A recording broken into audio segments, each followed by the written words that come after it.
No sian abo high peace FM 104.3. Esamudwa yabo no ediafa yakase bode mu asemufa asemu kroche wada my doimu ye jibe de sansem ni nyina nche mu asomo ewo akankasemu yakase betwe ho ewo neat FM 100.9 sanso ena okay 101.7y wo kumase asante mantemu akai se wo betie nka edi afri yenuanom hello 101.5 FM so ye twa ho social media platform no nefa a eye Facebook meche animokrata no eye peace 104.3 afei ensamodo ye de somo enne onyujubre no edoso nanso emu eni animo bi eni Ghana mampanyi owura John Dramani Mahama bo Ghana fa no ho ba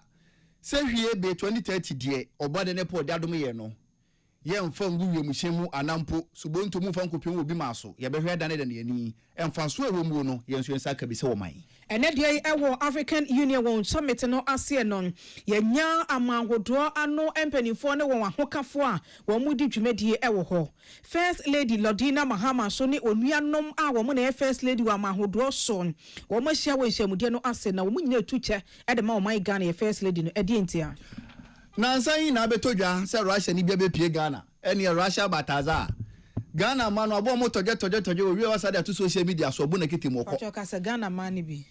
Ghana man bi asentimi nyi obi asa so ka se Ghana man Ghana ma se mo ye Ghana ma ba entimi nyi obi a enti esi ho no mo a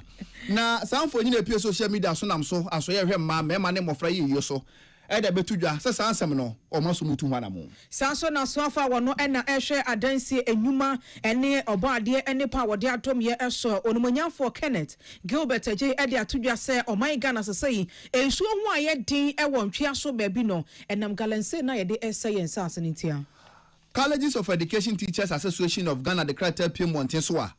wode tu won koma nyina nim se tuatia no won fa mawiye ne wo hwe ni mo no aban ayo se ebenya nwane bebre wo man Ghana emu na aduane ho nsam kwatwe na afei so emaburu benya adwuma yenti ena NDC aban tena konya so wode enkokon ketenkete dwumadie no aba na ne bibiesi ewo kentampo buru east e de importin ya afutu akọ eda mamabunu se nadofo dey sabi enya mpanso agro enu ntine mabunu yam ye ni na ho yabeko Ahanta West Municipality ni akwakodin komo kakra ewo ho Director of Health that in sembi tudwa se ankwankwa nwuma wo mu odu no onhwe se ayaresabia ahodo bia wo ekuru nkumankuma emu no obehwe no wabo aban no esiesie we ye ni sembi betodwa ewo no nsia kasebo yi eso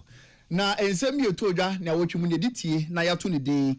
2074 Ghana this week ebi ene say Ghana mampanyi owura John Dramani Mahama na wotwemu kase di tudwa se wotwesika botere 1 billion Ghana cedis dia to hono mo a ode bebo aboko empuntu na watwekro ya emu no mampani ejina so epa mampani fo wonim die wadwene mabobeu mako edumienu se wonmoa entunifo ewo my Ghana economy no ehu ama hodo a ema yeyo ema nkankwa ne mamputu de wona koma so Ghana yedi mu akotene AU summit ase ena nsemi bedadia wona watwekro ya emu no Ghana mampani abedieche Professor Nana Jeno Poku Ajimade atudwa se enche Women Development Bank na Ghana de she ehwe animo no ebe frase na watwemu ena mpenfo di tudwa se kokoo baga na nke ton 3000 plus na swati abedina 2587 eba ne sen kokoo bu swati ntina watwemu peace news ne kokoo akuafo a wontwa so ahodo wo my Ghana ha edi ho nkomo na eno ene nka ne foto sanfo akasa dia tudwa se kokoo dwumadi ndisi fo hunu suyi eno na Ghana fo hu kokoo hu sensem kro ya emono na watwemu wo my Ghana na sebege fie ye sentro foto ye nkrase edom kuma ne se wo madi aban ho ya we sanse oni tema ede makokoo akuafo na ansa na kokoo bu okra beba fom no na akuafo dodo na no kokoo waton eda makrache fo sikamba abane dia tudwa se obi bia waton kokoo dia makrache no sikaba konekwaje na watwekro ya emu dia watu aba ayi ne se frankatuni wo NPP amanyo kono emu Dr. Hajj Mahmudu Bawumia de tudwa se ordinsi ye beye adwuma no bebo adwuma den 2028 NDC amanyo kono de ombeko opposition na eno ena Dr. Alhaji Mahmudu Bawumia ka side tudwa se wo yesremni na MPP fo wona wosi ahina to abane dia amano no ekire se Ghana fo chese kamema mikabi yedi akotini wom ensem we ya afofo pibinum eka ho ena na watwi mu etwa ne ho ye kasebo epono ahodo eso akenkanfo yesomo ene onyujubrei eyeme nana ama anotufo ena afen Sadat Mohammed nansa na ne yemfa aseda ema 2074 ena wotwa sika ede ato ho se na wotwi bia no nsem na edi akotene na eto dwa no nia editie yensi ni koso na yensanka ka ye ho esansa boso ba enema ejapaye enintine 2074 de eye new booster ni padua no ehia enintine ufre di a pharmacy bia bewuram no twaniti ase opeti 74 free 3 new so ebesi una ase bebo papa na sisi apomuden pa wonso nsa atumi aka bi eye covid HIV anase AIDS yare ye ben kura no 2074 timi to ase hu ama apomuden pa wonso timi ka bi ne bo nso de da fombo ko enintine ufre di a 20 na wo ne ka be ye odi a odi twaniti a se opeti 74 na ono mu a wankasa wo de yembo ebebre yen aseda enkoma 2074 afei ensem no mu nkyeremu enie enhyamu sunku bi koso ewo bi ma so Ethiopia wana henkuru Addis Ababa mu na edin a edanhyamu so ene Accra Reset Addis reckoning event na Ghana man panyin owura John Dramani Mahamad na nimonyam akwakopie mu ewo nhyamu kesi ase na Ghana man panyin ka asem na wo chem so obepie mu abibire mu a Nyankopon adom ya de papa ene ade bia o man behia na odi adi ye no wore tumpon abrabum na bibifo Nyankopon de adom yen na ebra so se mu ye nida ho na bire bia twam no obo ade ne po de adom ye nyina no ene esesanye nyina nya wiamuhye mu na chese shipum na ye de kobru nukro ya kwakoto adi sika ba bedi o se bere na so se saade no ye de to nchen na ya ankasa no ye timi de hyehye pogu apono so beboa na Nyankopon obo ade ne po de adom ye no ye betima dane daniani na bibi pa bi wo mu a yenso yensa atumi aka se wo man o so ba bepie mu wo man ga na mu a na ba ne de hyehye pogu apono so hwe ani mu se hwie be afimpinu ni aduasa 2030 dia Ghana oba de ne po de adom ye no ye mfa bi mfiri hanum nko bi maso agisi ya hwa dane daniani ansa ne ye beton bi etimaton bi na aboa manfo so do so puo na wo so ne yenso se wo man yensa atumi aka Ghana man panyin tirim so hwe manganese bauxite iron ore gold koku oba de ne po de adom ye no ebire no a ekọ ne ye de ko bi maso no emwa ema menya adwuma nye ne ye ntimi nte so eno ntini semfa so ewo mu ne yensa betumi aka bi a agisi ya hwe ne ye bie mfiri dwuma na afi etimi buo na sika do so pu ewo mu no emfa so no yenso yensa etumi ka bie wo sibire bi atwa mu Ghana ne ye nkoko etimi kokwaje ebosia ne de aba beto enti abire beto kokko ne be wiere na chese ne bo na huri kosoro obaje ebosia obepa bo ntumu wo ye ne sai nyeye agese amwa amaga na kuafo entimi entumpon abrabomu enenti na ban na dwene ho de sisi pa begu apono so a ene kokko bia ye be ye ho adwuma o ma Ghana mu no ye bebo bo sika na no ewo ma mu ne de ato ye de kodwa ma so na ye kona ne bo no wo soro a ye so akwakoto ne sa na bo ma kokko kuafo nso watimi adiye Ghana man peni de sanse na tudwa ewo Ethiopia obi ma so. I say by 2030, there are not going to be any raw mineral ores leaving Ghana. You're not going to ship manganese ores out of Ghana raw. You're not going to ship bauxite ore out of Ghana raw. You're not going to ship iron ore out of Ghana raw. You must process all that locally. That is the only way we can provide opportunities for our young people. Our young people are not as patient as our generation. They want to see that progress and prosperity today. And that is why Accra Reset has that urgency that we need to implement in order that we stop our young people from braving the dangers of the Sahara and the Mediterranean to try to get to Europe to look for opportunity. Na enwachi no ena Ghana man panyini tire mu biem. Sanse ya hodo na ban de gu apono so afa kokko hu ni bi ni se.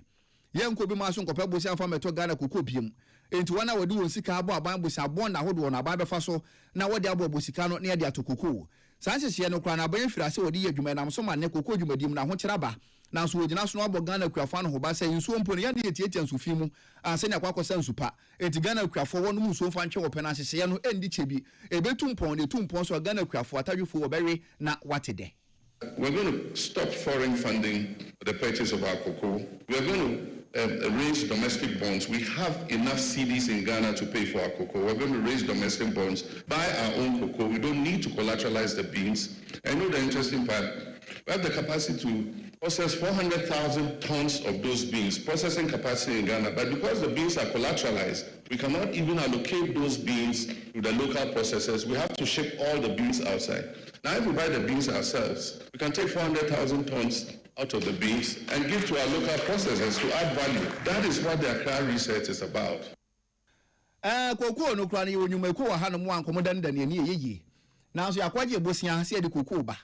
enti ye nnwuma eko ne mom kokko ni bi enye yi esan say wo de obi kante wo sa wo de kɔ enam so ma ye nnwuma eko ahodo no omunya kokko ni bi emfa nya adwuma ne nyina no eba betwam weyi ene nsɛm wa Ghana mampani da tudwa ewo Ethiopia bi ma so Salamatu Kuku Pentel ena maneboyi wo de ebesomo yen yeda so gyina mu ewo Addis Ababa African Union wo mo summit no asen o my Ghana ye first lady Mame Lodina Mahama so ewo dwumadie no ase na wone onuanom afofra o mo so ye first lady ewo abibiman ahodo eso ena akawunti apam ho na tie wo mo de no edin ya eda so no eye Organization of African First Ladies for Development won dwumadi a wo mo so edin nyina eye se won kru no mu a eye aman empanifo ewo abibiman eso ejina mu na o mamu ni nyina asodie da won so na won hwe toto niema se na ebe yansa wo man no ebedi yie no na wo mo so o makoy won hekafo a wo ye first lady wo sa abibiman ahodo so no enam ntenten no torch light ho na wo mo so oboa yedie ni mpuntu a obetimi dia pagya emma ne nkoda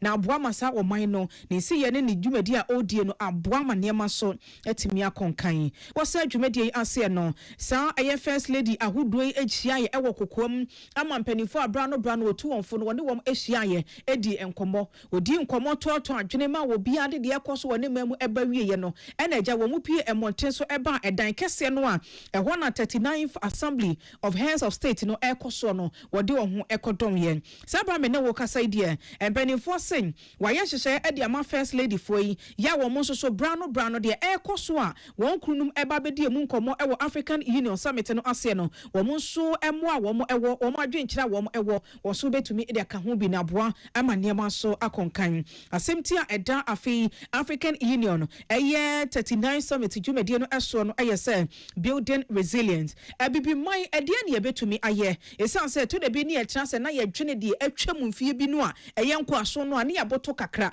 na enso so enne asemti ampanifo de ato African Union Summit no eso no ye se enfa ho ne de asimre bi atwam ede ye ko enko aso emuo no ye ntinyina yama ye bu enyedu ye nhwe nko kan ne ye hunu se ye ko ye nimo no ohaw otan ne amane e wo hode na enso de ne ye betumi aka ye ntiampa ho se abiman ahodo na de enso ne ye ka ye tipa mo ye betumi aye be ma ye mu ayedu ne ye nim abanyam na ama ye man no enso etumi anyini ede akọ enkan sankomo yi ene ade titira mpanifo edi wo se adwumadi no ase ye nim se wo man Ghana ye first lady Mame Lodina Mahama mpanifo se wo mo de wo summit no ase no wo mo nim se ema ye de ne won kan kwa watumu na mo bebre ya ne foundation ne kwa ayense na ho adwuma waye no edi adanse edema no afi wadwene enkodan so ye die ene wo mo enkan ko ho wo mo di na bakosemachi ehunu se ebeyi na kuro bi betumpon ebenyini no eno so wotena se wotimi dwiri eye bibi ede boa sa kuro no we nyina ka ho binti omo se twedi ampo Nyankopon ya adoma ochena e wo summit no ase no obegyina sempie ni apaso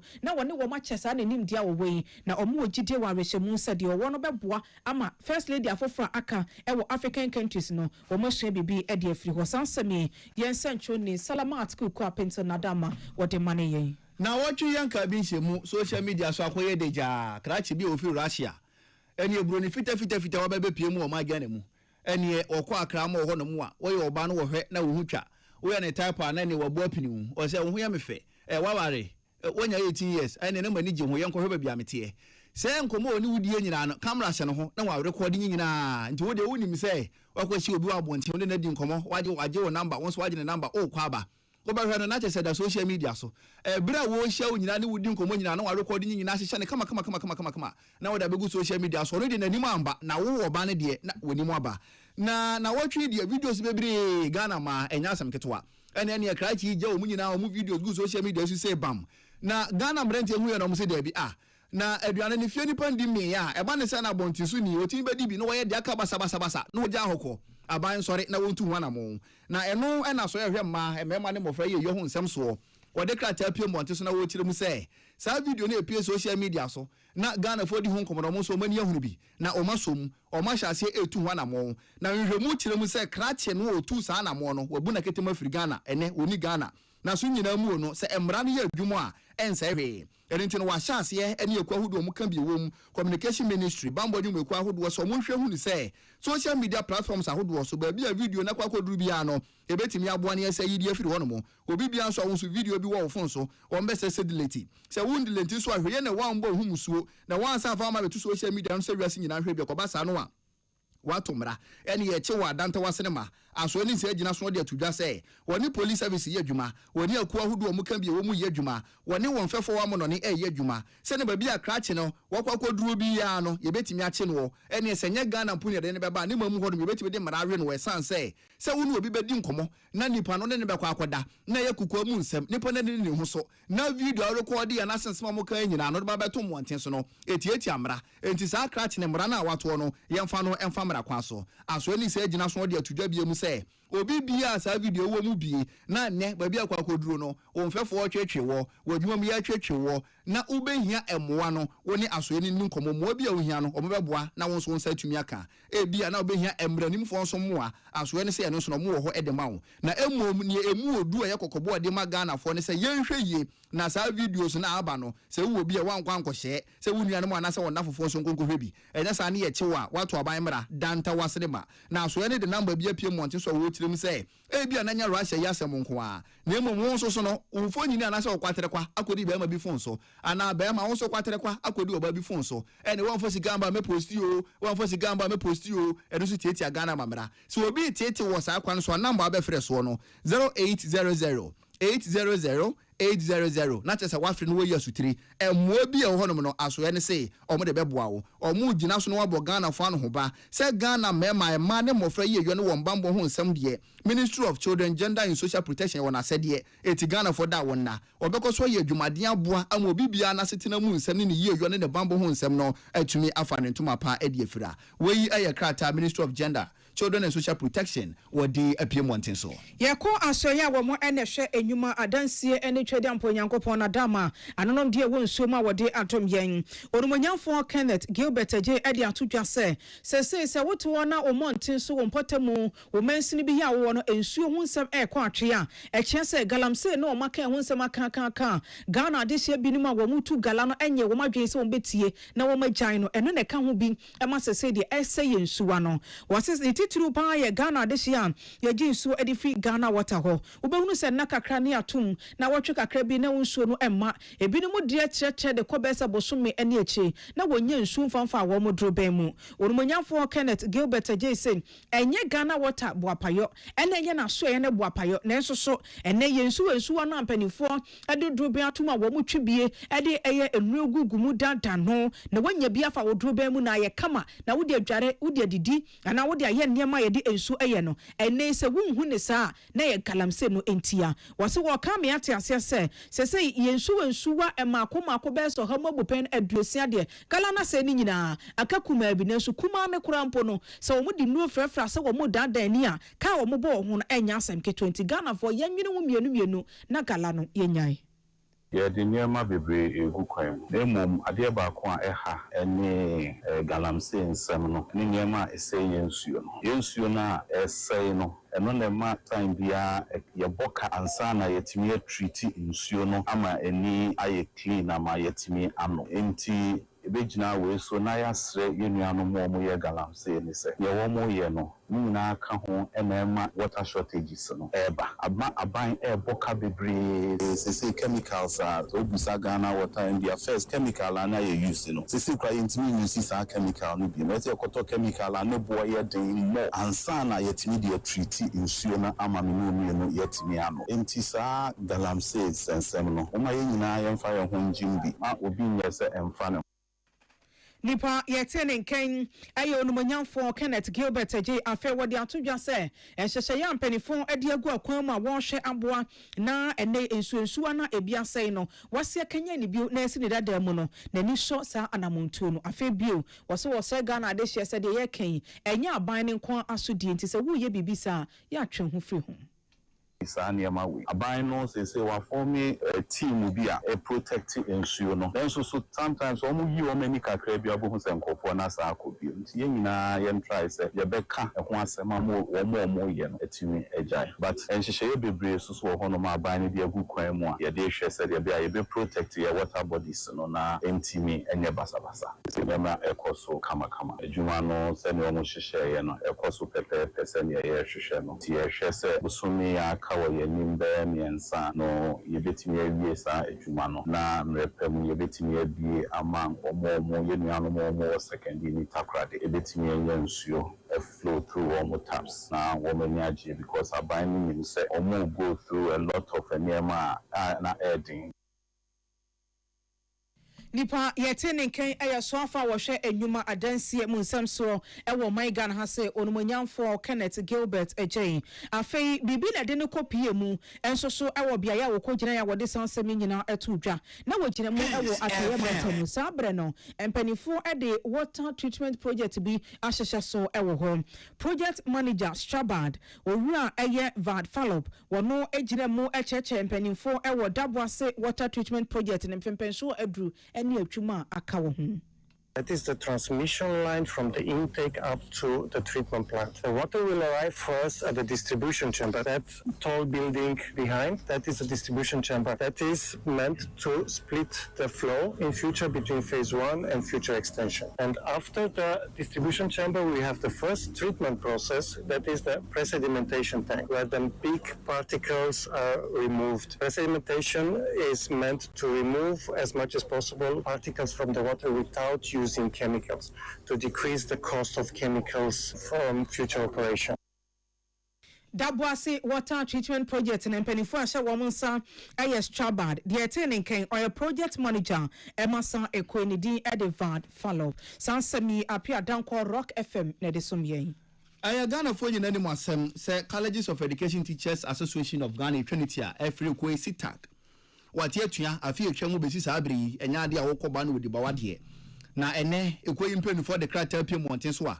wo gina so de tuja say afi etwa mu November busumi mu en wo de wona de nyina no gu fom ye say nkoti say na wo su na wo hwere mu de fira abanche na aban be yode am mo de enya do bekwa ko ye dwuma sanse ye funu pampo no enya de de ehya ban na crater sitakifo de pm montensu chirim say wo mpenu for de wona no National Council for anopayi be ya no so birem no wo si nkonya eni wo di nkomo kwa chire pa o hwie na kyese kwa akobɔ no nkono na wo nyina no akɔbɛ nkuro mu akyese enama hodo no wo hwie ni mu ede afiri abanche no wo hu ni sɛ dodo na de abon atu ho na mo eno nti no wo na koma ato wo yemu a wo gina so na wo de ato wo nkoma nyina nim sɛ nyakopon ya dom adwoada wo nkɔ no nkɔnkɔ yadwuma na wo se ne wo hwie ni mu abon atu ho na mo ni bi ene sɛ adwuma wa ya afini mu nyina no ho patasika compensation no ene abon atua 2023-2024 book and research allowance etika mu so no abon atua 2022 research top up allowance Akorokre College of Education for the no so no ayade abayetua na miensa ya abayi aka mienu a omohwe ni musa aban betu ho na mo na wo de ho nkoma kwakoda National Labour Commission ma National Labour Commission so abo mo ano ho ba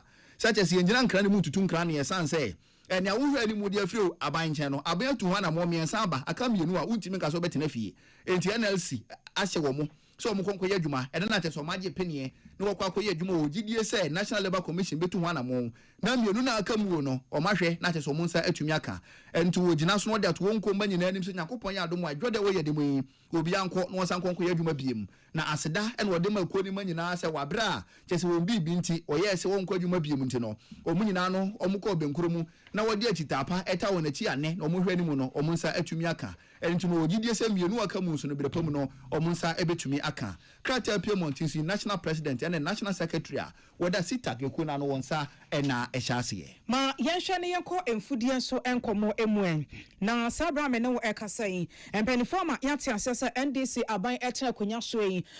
wasese ehunu se abakosem wo ne se antoto ye niema yi a adwane ho nsam betimi akwaatwe ewo manimu ne sa yenti aban no ahyase ama so ya ehwe emfudie ani kwaye mu ensam so no waye hyehyeye egu akwan mu a obo so kokko akuafo afi wo mu a eye akuafo edo mfudie agodo so no wo so wo mu asene na wo mu nyina adwumadie no enso etimi akoyie sesei de akokko no adwumadie ba akwa mpanifo de aba no eye nkokko nketenkete na sa adwumadie mpanifo eda no odi epa ehontoma no efiri wode kɔ no wokɔ eye mensini ni mantama hodo mu na wo kye nkokko ma ede ma poultry farmers wo ho ana obi a afi na do no kon so wo ye poultry farm ebie no na wan ma ne bi enso wo sa kwan no so ese sa akɔ kentampo ya ewo bono epoye mantam no emu a de wo gyina mu se oso soafo abedi echen ewo ene emfudie ani kwayo mu ensam so owura John Dumelo wane adehye wo akwakodi enkomo okoye no de nkokoma no so pi akosum ho ache ediama wo mu a eye poultry farmers ene wo mu soso a na wo ma ye hyehyɛ de a wo mu soso munya poultry farm ni bia wo mu bɛyɛ no so wo ma wo mu nyina ebi waka kye wo mu sese bibia kyere wo mu so ewo poultry farm na wo mu eye ne so a ema wo mu twentwen so kora aban na bia na pronato wo so mu ni nkomo na obeso wo masene ama nkokon nketenkete dwumadie no agyina ne nan so ye. There's a lot of hope for the youth. One, because we feed now. Feed, you hear you hear soya beans, you hear other inputs. You also hear processing factories. Now, say this time a grow and you say when the pocket policy fully obeying your coconut was a grown because processing factories now there at the top, so there's a lot of what do you call it, opportunities for the youth. Apart from feed side, so Bono East Senior Minister Nkaya Omo engaged 21 commercial farmers to group them for 4 weeks. That's how 21 commercial farmers who are young guys, they shared Kakrabia, which we 1,000 and 2,000. And also, Kakra was nipa yetene nkan aye soafa wo hwe emfudia ni kuayomu ensem so abedi ache wonomonyafo John Dumelo afi se wokobono apueye mantam emu a opanipa wada mantam na no aye wonomonyafo Francis Owusu antwi wono so asre mensi no akra chempanifo e wonpotem se ene soafo yaba ode nkokoma no abre ene poultry farmers no osre se opanini firi hɔ kwa mo mensi kra chempanifo no brano monko na monko hese sa poultry farm kro no omugibie no enkoko no nyini ana ekosei Mampanya sipai na madati mamfo so ase emso mampanya ehweboy wo hwe ayedi na nyankopon wa dombo is region ye handing over and distribution of pesa mampanya ehweboy na kwani e be faso amasa program e on fere ni se one e be monitoring until time me mami speech me catch the MC se on make sure say na ni be program here chi se na be ya yemfi ye tosu ye no se o ye farmer na se o bi a won sa kasa ko bia e wo se sai kakra ba mu a agri directors ya ho ko hu be na report case bia wa hu farmer be na be ma ho advice nipa yetene nkan ayo no monyamfo Francis Owusu entry Bono East regional minister enen no afei adehya wo munsa kansa enkokoma ibi any peace news ye central for na yaw aboaje wo Dance FM edin komo sei important program that the president has brought to us. And first of all, I want to say a very big thank you to the president for thinking about we the farmers and the citizens. Like the question you asked, this is going to help us a lot because it's going to give us food. At the same time, it's going to give us income. So as a farmer, I'm going to benefit from it. I'll get meat to feed my family. And at the same time, selling the fowls will give me income. So at the end of the day, I'm going to gain a lot. And so it's a nice program that the government has given to us as farmers.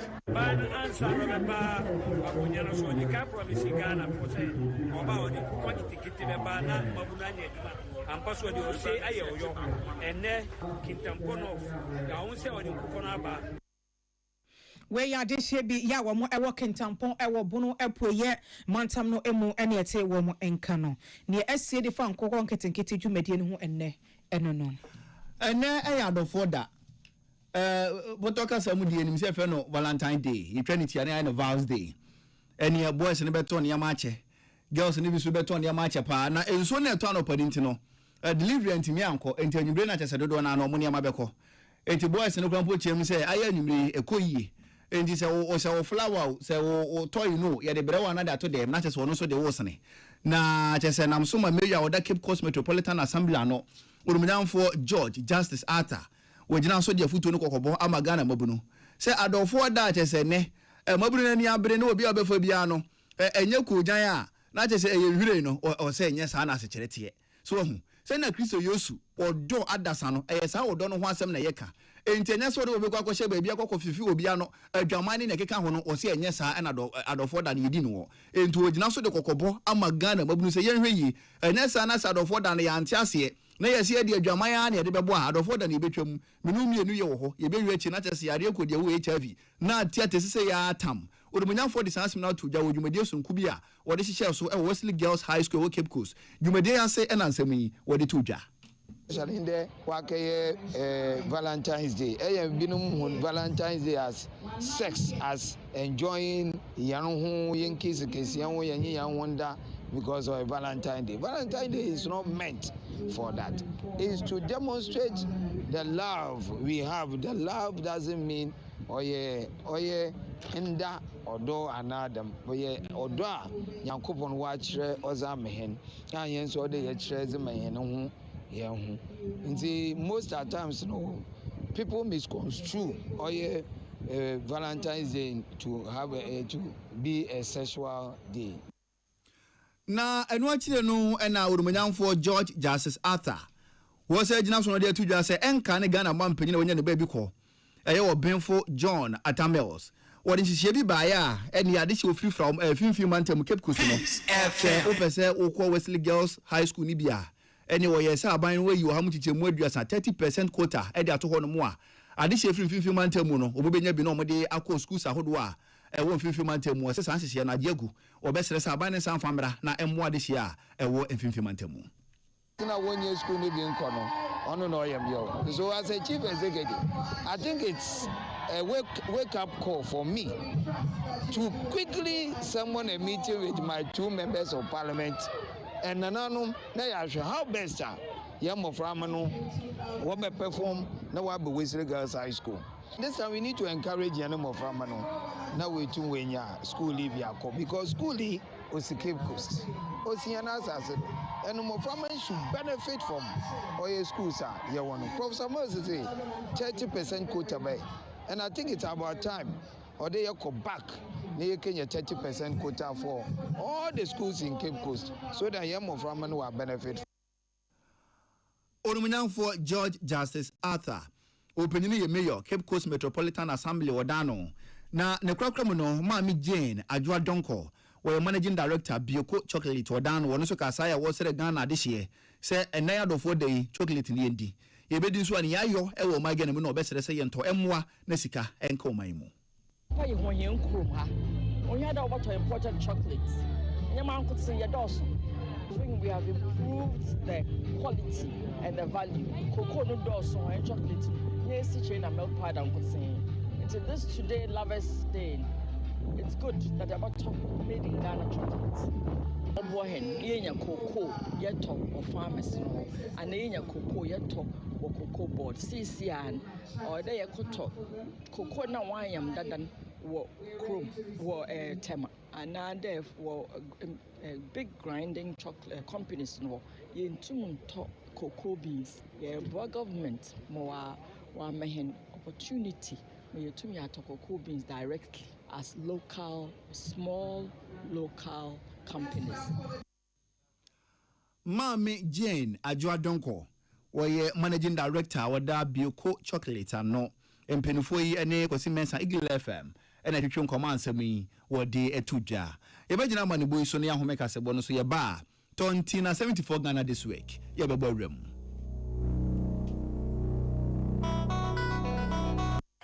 FM.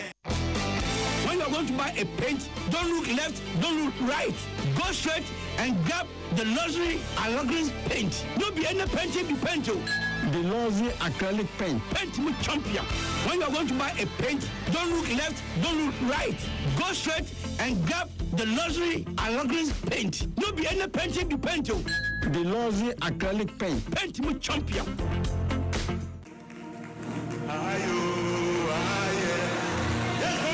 Experience with the Cassia Fibia, Dan and Camerton, and the Brian said, Robio, Yama 2026 edition way, I some Gukwan said, in the month of love, I have February, so I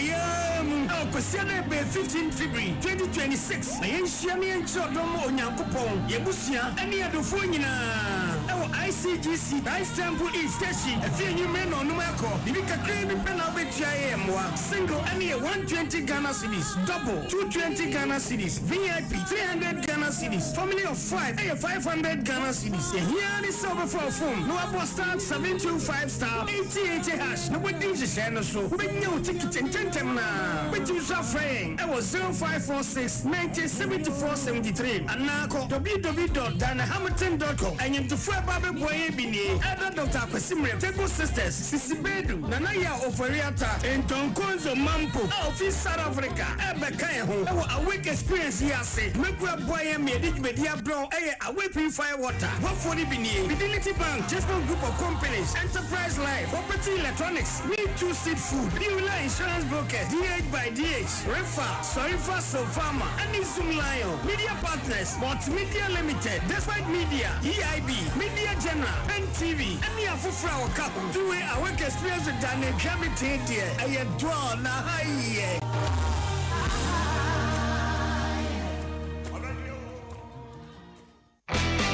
When you're going to buy a paint, don't look left, don't look right. Go straight and grab the luxury Allegris paint. No be any painting be paint. The luxury acrylic paint. Paint with champion. When you're going to buy a paint, don't look left, don't look right. Go straight and grab the luxury Allegris paint. No be any painting be paint. The luxury acrylic paint. Paint with champion.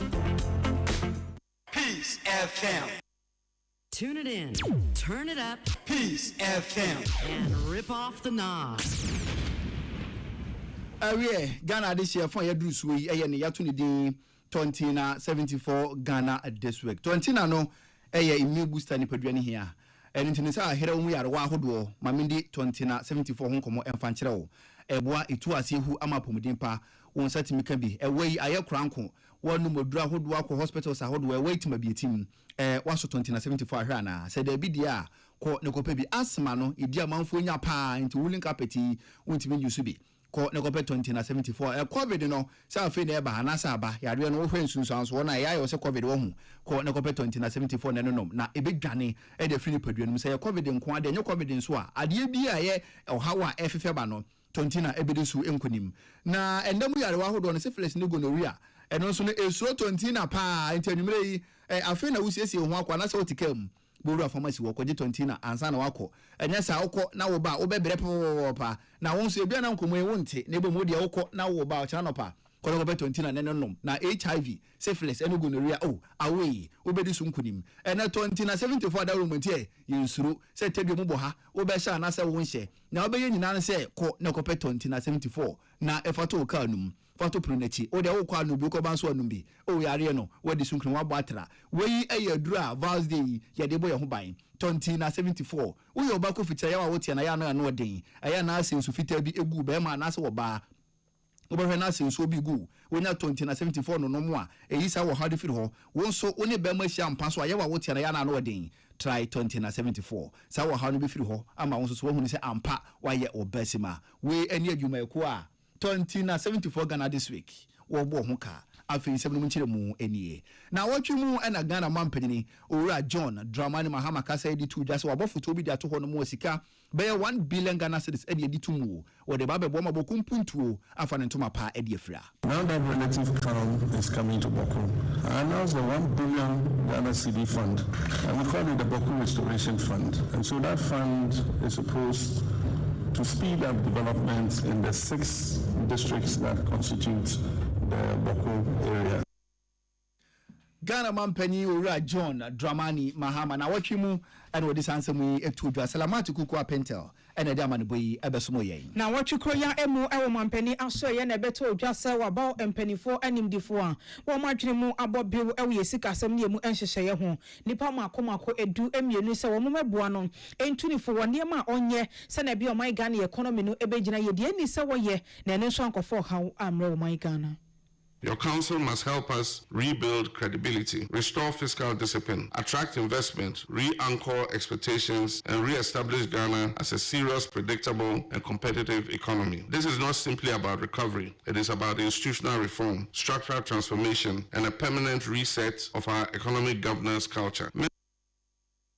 Way aya Ghana Mampani His Excellency John Dramani Mahama. Ensiamu sunkubi kwa so ewo Ethiopia na wachimu ama hodo edon eyuku no ene obabe pie mu wase na Ghana Mampani Owura John Dramani Mahama kasai wase di tudwa sama hodo a ene enwuma ahodo ya bie kwama ma mema yasa bie se enwuma kro no mu akwan ma ma no omudi ma akotene de Ghana ye number 1 edi adanse ye se emma ho yeyo wombambo ene wompuntu ho nsam no Ghana ede yakoma so. Gender equality is not a referral to Africa's development. It is fundamental to our economic transformation, our social resilience, and sustainable growth. When we talk about gender mainstreaming, we mean unlocking Africa's most underutilized assets, its women. We speak of accelerating Agenda 2063, advancing the sustainable development goals, and harnessing the full strength of our human capital. Ghana Mampani Ura John Dramani Mahama na watching Ethiopia. And what is answer we to Salamatu Kuko Pento Amani Buni. Now what you cry emu ewo my Ghana has say yen central for Patricia Sefa Fisher Tia announcer say Mampeni Abedi Chair Professor Nana Jane Opoku Ajimai Wajina Greater Accra Market Women Association one end of year gathering and general meeting the etoso edusia enumso ediato so say enche kura abano esipo ewo Women Development Bank no ehunti yen hwe ni mu se be frase ayetuma. Women's Development Bank.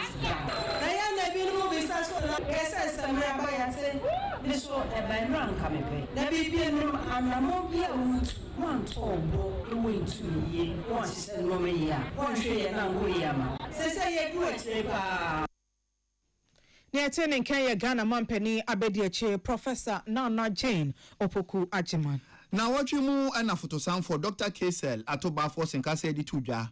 Selko PM Ojama so koko bono ati abafom ntino sane yeto koko boto bia de makwafo no se ya hwene anya hu bibia be ye ka eda mo my Ghana ntino koko bo de hwan so ane e beto bag bia 2587.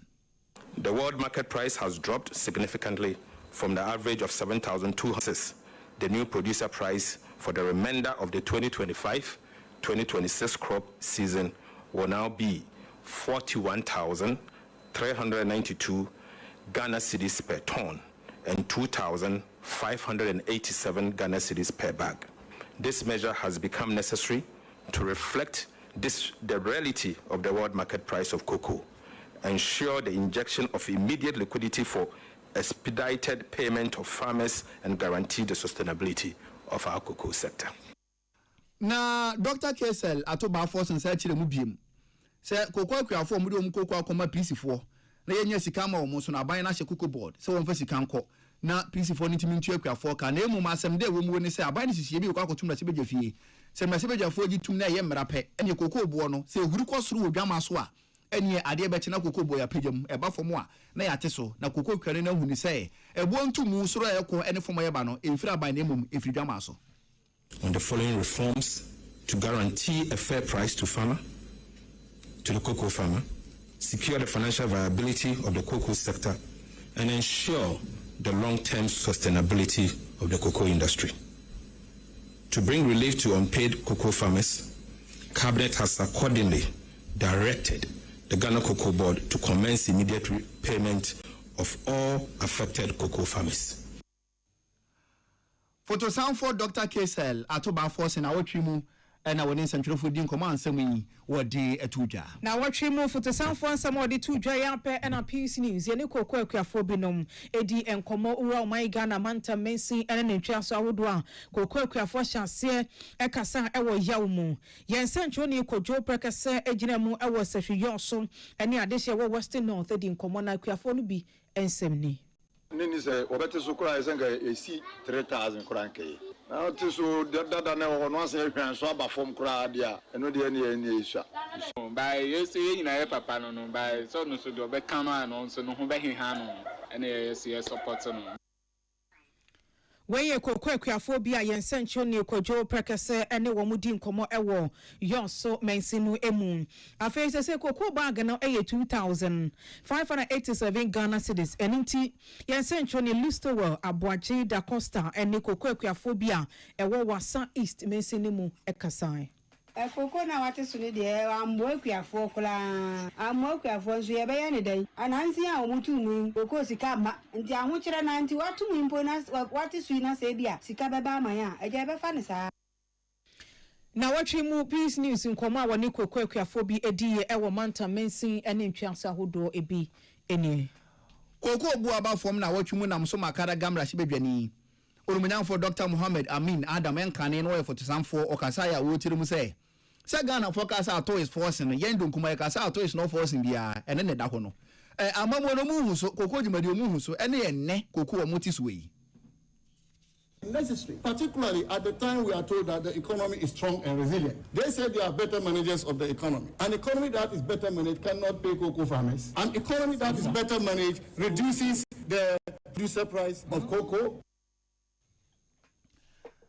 Orumenyan for Dr. Mohammed Amin Adam Enkane no for to some for no one so nimra sebedwani edema adeshe wakaraga na watwimu na semi wode etuja William Gentu and Emmanuel Akole wana mane boniye. Sanso ena na watwi emu edom kuma ye wo man Ghana ma sebeje fie eyi wo mo ensi anemu ewo eye Food and Agriculture Committee ne so se wonyina wonemu nkasa emfa kokoo bo no a ene aban no ateso no ho Dr. Isaac ya wopoku ejina edom kuma na nemu no say wo ma di aban no ho ya papa esanse aban no edi kokoo akuafo ehwamo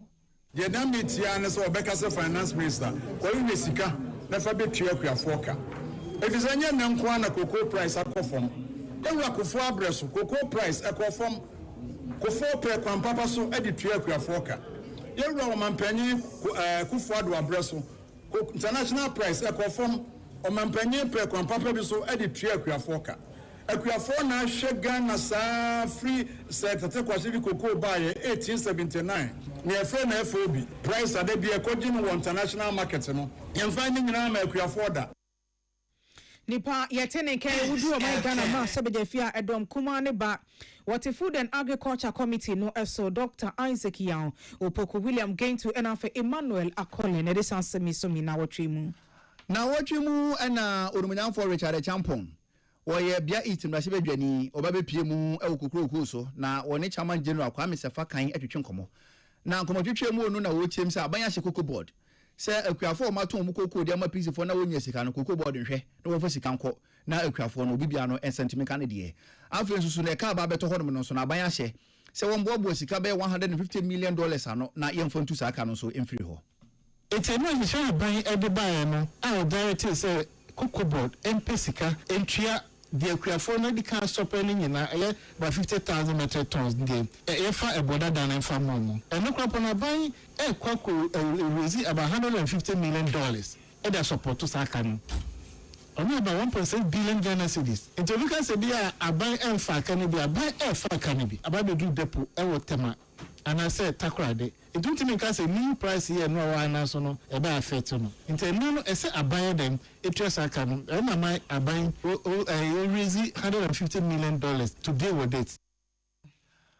Orumenyan for Richard Champon opinini wo ye pinina be di ekira wotia dom kese no na sebedwafie ono anso ne bia east na sebedwani ukopin na sebedwafie a abujeko resika sem so no opinini wo ye tetena ni abedi ekire na watwi mu na asem wo de tudwa e wo Peace FM na watwi emu delegate wo NPP amanyoko no emu no emu fa bi edidi ato ho so say strikers for Dr. Baumian wo mo kwashando woni nkunim die mu na Dr. Baumian gira wo manim edi atudwa say no kwasem say afi 2024 no bo no ho modern na mom ne nkunim die a wadi pa yi die wo hunu say adwumaden wo ho e wo se wo ye sa ne be ya 2028 ekoto aba NPP amanyoko no bedi kunim eso no pesa me kai cham say sabi moti sa confidence na shebe no pe ye juma na pa na me di predict no ata ama minda kwa na ye mabo ejumaden ama party na ye da power 2028 Nipa etene kan aye name frankatini wo NPP amanyoko no di mu Dr. Alhaj Mahmoud Baumia Henry Akwesi Menka na de sansem we esomyen na watwi mu Dr. Alhaj Mahmoud Baumia Bodwa e wo chief mama boboa no e fa so de aseda e ma NPP titafo nyina sebra okwa abatu onim no munya ne mugidie to abade ma no se wo him franka emfa ma wo sona manyoko NPP na Dr. Alhaj Mahmoud Baumia ka sem na wo chim se bra bi atwam na manfo keka say MPP dey Asante 4 party na Asante 4 party pa beto abada masribni so madam nyuku na no de mamuda na so mukọ abatu onim no ono wo yesribni no moto abada ma no na tese kire say nsema de da amanfo bia no say MPP 4 de omo pesrimfo asem no enye no kure. I was so happy with the overwhelming nature of the victory because it showed very clearly that the new patriotic party is not a tribal party. Dr. Alhaji Mahmoud Baumia na watching when answering what the two pious Baidu Bans and Amanipo in ye. Na sansem kono Dr. Alhaji Mahmoud Baumia ekayen ene was say will be a bibiani suka krade chegana de she dienti a walker senye no kwese NPP amanyo kono do sebio asante fo ananse yetwi fo echen obi ye kramusumni wose asante mantamu no ye wo consistencies ne makomako aduana enson emu 45 ono Dr. Baumia ene di nkunim na ye any opponents no more person mo painty into that corner. Say, oh, we are a account party. And yes, sir, meaning ye members in they are not omungina omunimi aircon. Omungina ya kamfu. Mungwana me a person. And yes, sir, and I'm not having. Actually, say, ye members in and I add it to Abba. And yes, sir. Nipa yetene ken eye Dr. Alhaji Mahmoud Baumia na baby ana Dr. Baumia enam no kane edom dodo abaton pesa so hye ye emuo no udru omai Ghana na se bedefia wasom edom dodo no epen sa abre no na dom dodo dibia no kura NPP amanyoko no onmonyamfo oseche mensa bonsu so mpa hene wono so edi to dwa se obesere papa apa se baby adui enya afa na menipa ni nkunim watimi wakame mempenasem Dr. Baumia o me hwanya me fesa ade ni nyina atwam de mu nyina mu hia yesa mu bagi 2 minutes 2028 enya sa mu nyina nakom ebede mu ya yi ye phase 1 phase 2 no a ebeba no abusuafo ejina party no so mu ma beti de sisi ewo constituencies no mama mamuru enfi se na no yi amendment ayakwa na constitution mu no say as party chairman and a leader of the party no by extension Oba region, Oba constituency, one of your leaders were. And Timono, and also more assisting in a very bold manner. Way aye onmonyan for oseche mensa bonsu sompahene. Now what you move and Masiba Jeffie Chame, Right Honorable Aban, Sumana Kingsford Bagman, Watch Business Committee on Masiba Jeffie. Say now what you be Simono, anti LGBTQ plus Belno, one way. Now on from a two Masiba Jeffie, one frasier, now undi honkomo. The reintroduced bill maintains its underlying principles and core objectives. 2. The bill does not contravene any constitutional provision, particularly Articles 106 and 108 of the 1992 Constitution. 3. The bill does not contain any provision that seeks to impose taxation or charge on the Consolidated Fund or other public funds of Ghana, or impose payment, issue, or withdrawal from the Consolidated Fund. Masiba Jeffie Chairman, Right Honorable Aban, Sumana Kingsford Bagman, Nawachimu, and what is answer me to Ja, Ewan Masiba Jeffie, Manuela Quali, and William came to Amani Bunier. Sansem Yan, and Masiba Jeffie Chairman, Eddie 2 January Pet. I say South Abaton Pesaso Brasebejani, or Nuclear ranking member on Parliament Human Rights Committee. So, Ormonyan for Reverend John in Team for Joseph Penija Wonyachum. Medi wuni aban ho yaw pa ade a wo kan da wuni se wo boapa mo na ma hyeda epia sa anti LGBTQ+ bill no ade ato baabi onso so mo nkofamra. We are very, very disappointed. NDC in speaker said they were more handle party and Nada, one of the other Ghana Punina. About custom Catholic Bishop Conference, a ball, a 9, a queer follow up. And can answer what can go Yaba about the science. So, consider the affair no crowd, maybe a for Parliament, here where you may be, less than the tour, no president, Maham, and Nimo Jubilee House there. And you over time, not just and Tura, NDC fully trapped at the Ghana for President Maham and Ankasa, and Parsi will be a woman Kasa. The better other people. Almost until free.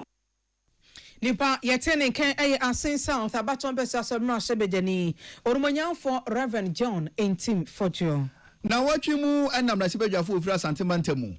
Okeka won hubo mu ma ormonyan for Francis asenso boachi gina wona namu kasa ye bant mamra sebejani. Na nega semni na wo chirim se swami interchange aban ye no nanko wonim se plan no. Eye akwan ye nan e bo ho ne ye. Afi won ko hwe a ya teso ba bia ni mienu na no ormonyanfo achirim se asechire ne de en enya de obepene. Reducing the Swami interchange from a 4-tier to 2-tier design fundamentally undermines the integrity of the project. A 2-tier solution will not eliminate traffic conflict points in Kumasi. It will not accommodate projected traffic growth. It will simply shift congestion from one junction to another and risk turning the Swami interchange project into an expensive but ineffective bottleneck. Orumanyam for Francis asenso boachi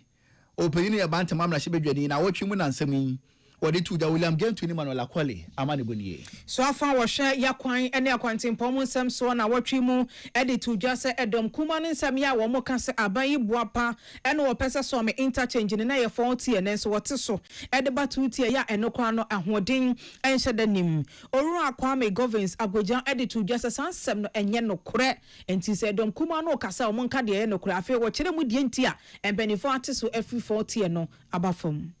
Why two-tier interchange will fail Kumasi, according to my colleague? I disagree that reducing the scope from a 4-tier to what is being proposed, which is a 3-tier actually, not a 2-tier, will fail, as this is not being done in isolation. In fact, the only portion of the original design being eliminated is the 4th tier. Nipa yete no nkan aye onumonyamfo Kwame Govins Abuja wono ena oye Roads and Highways Minister Patricia Sefafisha na wotwe mu ode nsemwe esomyen na wotwe mu ena gutakuo no kasa edi tudwa se Valentine for deba ye peja mu dia free 4% akogina 20% na ye osoro dodo na wombo enyoso na wotwe mu Ura Joseph Paddy ene ohene wa kese bwa hintwetwe nkomo a o kire nsemu sei. Why now would you call modify move? They will say, oh, you're so proprietary, you do call modify, say, oh, threshold, 750, you do call standard. Excess, the auto idea, oh, you're not the piano, idea also 8,400. Me fan say, but me be 62,000. You can boom a fina, be almost 750,000. Sadia, oh, for tax rate. Now, any you can say, oh, buy your games as well. Informal sector, no, yeah, that calculation. Yeah, tax to simplify. I get back to the or more a journal ever started. Oh, you but receive to offer or to the be. Ora Joseph Paddy, opening the Gina Guta Kuna and one watch you. Ya one tiasie, Efa Vata buying epidemic would watch him say ye. Then I'm so my own Subura Ghana Revenue Authority for Fakati Bisampin for say. And the phone can Yansu and Tias and Mumetrimu.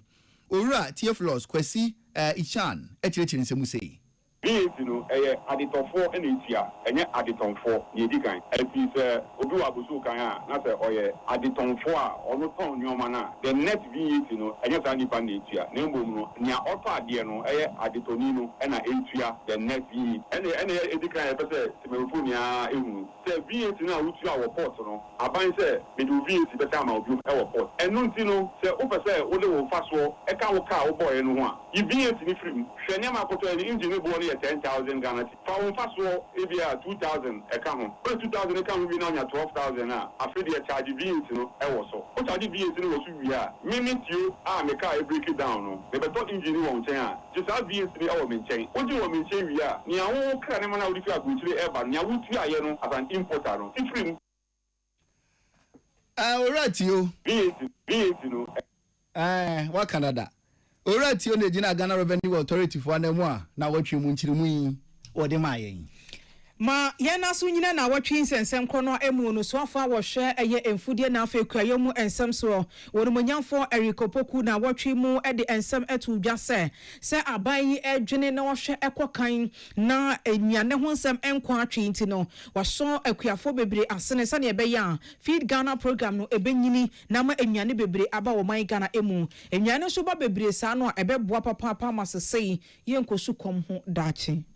Through the Feed Ghana program has provided nationwide support to smallholder farmers by supplying essential farm inputs, including improved seeds of tomato, rice, and maize, as well as fertilizers to boost crop production. In addition to individual farmers, the ministry extended input support to key institutions such as the National Service Authority, the Ghana Prison Service, and some farmer-based organizations to enhance their agricultural productivity. Onumonyamfo erikopoku amanansoa wasanso de to dwase Feed Ghana program yi ebeboa ama enwane ebuo man Ghana enwane so do so anebo ebeba fom. We are also supporting institutional farms, farm inputs to the prison service, the National Service Authority, and other institutional bodies help stabilize food supply in public institutions and government programs like the school feeding program, reducing pressure on local markets. Nipa yetene ken eye soafa wo hwe kuayo enafa aduane ensem so onumonyamfo erikopoku William Gentu enafa Emmanuel Akwale na disansami efirma sebejafie sumi na wotwe mu ena disuasoafo Onumunyanfo haro na Idrisu kasa ye na wosere utak ekuo ni penifo say tuate o mate no besere say onfamre wiye.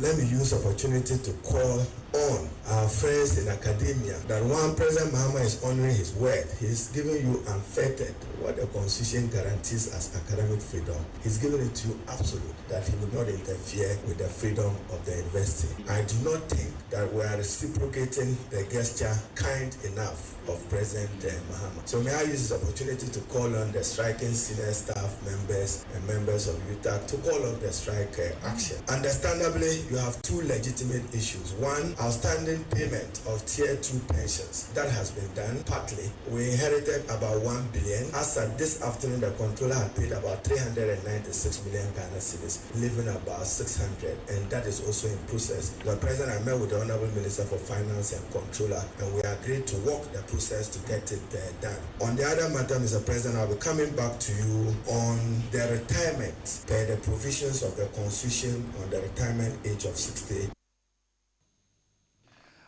Onumunyanfo harona Idrisu adisuanso afo na wotwemu ene wodi sansam yi etudwa salamatu kuku apenta na manepo eno no ewie kase bonu esi kwantentini bia no aya na ewi aboboano akenkanfo ye me Sadat Mohammed Mene nana ama ano tufo 2074 yeduso a yedi hu nkomo na anwumre yi ansa na obefiradi na adofo de wakwakwaji wani no kono koto 2074 numbi ansa na wako ukodu anumbi adechi ubefiri ho anom obedu fi ana wasa anom endem yare wa hodo say yes syphilis gonorrhea HIV wona no beton kwanta pai one time. Oh yes, I tried and tested and until no 2074 na no na fa bon ho ban and then komo bi ya aba obeka kira wo se kwadu no wudi na no ho no ho a enye de enti no obekwa akofa yare aba owi na obe na nimu mo bo abetena social media so na appeal for fan no o sirisika kono 2074 ye twam enwano no sandemu yarewa ahodo nyina no ye disu nkunim 20 na daroma na aherewa mu yarewa ahodo ewa aye kwanko wanu maduru anoma ewa no so wonko asma edu nya pa okrampo de ye de wo kono 2074 na nonom asma no ebekọ na covid-19 no apumude adwuma force ye nsha na nkọ nti omu ana mu de ubo na befam mo be mo pane no mo amongo ye no pane na da so ho mo nkoje na wo mpe pane a kono 2074 wo ne covid aton kanta pai unsha no ba bia da tonti na da romenti ya hunu ntem so hu enti da kono 2074 na nonom na ohun me a ase na ohun me na ye ntietia na ahyehya oboso na oboso hini hu onya 2074 be bo ya na ase oboso ayetawe ohun me a obre ko na 2074 wo a wonyaro nso a wontiapo 2074 timi no enu nti no ubo pharmacy herbal shop chemical shop Ghana for na nyina akwa atwaniti a se opeti 74 oh ani kroji sensuo hwehwehwam te se moringa no na ye be kire wo kwan abefa so obe no mo no na me hye obo se to ba akobesa no obehu nsesa mapa e woni padua no mu na ema no krampo de ebo mo papa obebo ho no mo kofi kire na fie adum ontimi nkwa adwuma ontimi ni agro ontimi nsere ko ne kope 2074 aya amanfo ke kan se oba de ye normal boso me so se wote ya hwe doctor for say yo ha yare onya 2074 na no mo ame se enkozi se to ba akobesa na boso mo be so a obetu kwan no obehu ni se ohaw ni nyina no yaw ni nyina no afiri ho apomodin pa wonso nsa atumi aka bi 2074 ho nkomo ene ho asedanie we ni adwuma ko a ebo ye chidom okay yada wo ma se papa nti we no kwa ne mema na omo nhye da ni idea no we a quick one gift no we quite a very nice gift no asem now they na so special na wo bi ahwe so asua bi nti we kra de papa na dama ne bo nye den oh da bi aha nti nya afi na akototo nema bi a ne bo den wo de na special gift abetimi di ama wo dofo oba betimi di ama bema so betimi di ama oba nti we ye genuine gift 1474 nti we ye 1474 advance day any edie e simple crowd ho no ahye ne so sa enso e de amaye but na ye advance day and na ye obi nso awoda nti no ma me fa happy birthday so confirma owura Ebenezer Kwabena edu wudru Ghana Hasayan Kumase Swame magazine ho oben Swame police station no ono na ye chief executive officer K Edu gas oven and stove oda no ewo made in Ghana product no emu ba ko nso so no we opem so agye atomudu menhia fikese mu a eno so ne enu anuane ede ma yewura etimi so owura Ebenezer Kwabena Edu ye friend K Edu de hyehye man Christian happy birthday sonko me se twede ampo nyankopon se oma wanim enkoso amre nyam na me bia bedu bia na ontete wakwaba mu na eniema so entimi konkan fa emaw ewo so happy birthday to you Sadat eni na ye nsore so and I remember day DJ Young Boy betina say na weekend party mix or dia somo ye mamomo NTA Okay, Sempa.